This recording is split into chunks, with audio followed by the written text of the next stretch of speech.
Hai, aku Vira. Aku tumbuh dari kebiasaan yang sederhana. Dibacakan buku sebelum tidur. Setiap malam, setiap cerita, setiap halaman. Semuanya jadi rumah yang tak pernah berpindah. Dan akhirnya bintang-bintang menari di langit malam, membisikkan mimpi indah untuk semua yang terlelap. Dan lucunya, kebiasaan itu ternyata ikut pindah bersamaku ke kos kecil ini.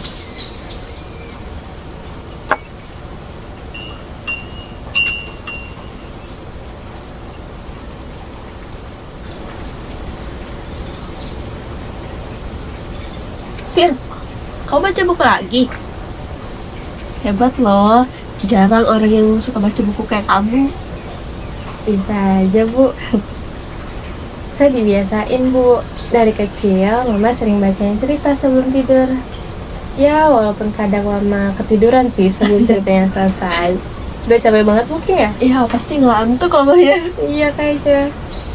Tapi Fir, kalau dibiasain dari kecil, pasti nempel gitu ya sampai dewasa. Iya, betul, Bu. Saya juga pernah baca bahwa literasi itu berperan sangat penting dalam perkembangan kecerdasan emosional anak. Oh gitu ya. Iya, makanya buku tuh udah jadi kayak rumah yang tenang buat aku, Bu. Kayak rumah ya, Fir.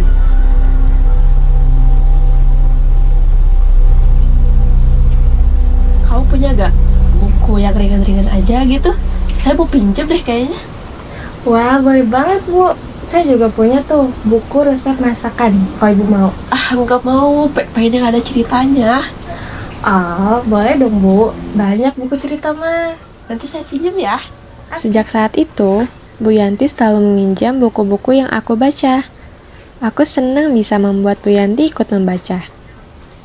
Kalau dipikir-pikir, yang menarik bukan hanya soal meminjam bukunya, tapi karena Bu Yanti selalu mengembalikannya tepat di hari ketiga. Seolah-olah Bu Yanti sudah membuat jadwal khusus. Hari ketiga, kembalikan buku ke Vira. Fir, ini Bu Yanti, Fir, mau ngembaliin buku. Mana ya? Iya, Bu, sebentar. Duh, Bu Yanti, ini lagi deras banget hujannya. Kenapa nggak besok aja balikin bukunya? Gak apa-apa tuh, Neng. Kalau nggak hari ini, nanti telat. Guys, ibu kosku kayak lagi nangis sambil baca buku yang aku pinjemin. Kayak lebay gak sih?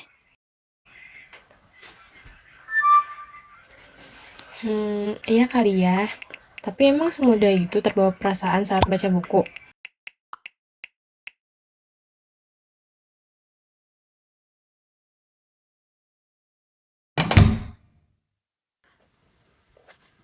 Sore, Bu. Lagi santai aja, Bu. Ya, sudah, Fir. Iya nih, lagi ngadem sih. Saya ikut duduk ya, Bu. Iya, mangga. Ibu lagi baca buku apa? Ini baca buku judulnya Yuduyu.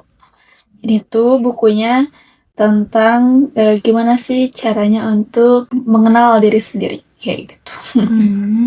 Menarik ya. Iya, bener banget. Saya mau tanya sesuatu deh, Bu. Ya, tanya apa? Tapi sebelumnya, maaf ya, Bu, kalau saya lancang. Ya, Tapi kenapa ya Ibu selalu pinjam buku selama 3 hari?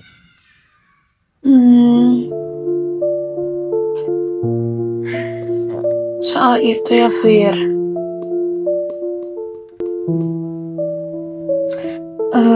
Kamu inget nggak cerita kamu yang waktu itu? Tentang dibacain buku sejak kecil. Ingat? Kenapa? Dulu, anak saya juga kayak gitu loh, Fir. Selalu minta dibacain buku setiap malam. Sehabis saya pulang kerja. Tapi saya selalu jawab, nanti ya, mama lagi capek. Besoknya begitu lagi. Maklum ya, namanya juga single mom. Suatu waktu, saya pulang 3 hari terlambat karena ambil liburan tambahan. Pas saya sampai rumah, ternyata anak saya udah dibawa sama neneknya ke rumah sakit. Waktu saya datang, anak saya bilang, "Aku benci mama. Mama selalu aja pulang terlambat sampai 3 harinya." Kalimat itu nusuk hati saya banget, Fir. Karena ternyata kata-kata itu jadi kalimat terakhirnya untuk saya. Sejak saat itu, angka 3 bukan angka biasa buat saya. 3 itu penyesalan. 3 itu waktu yang saya sia-siakan.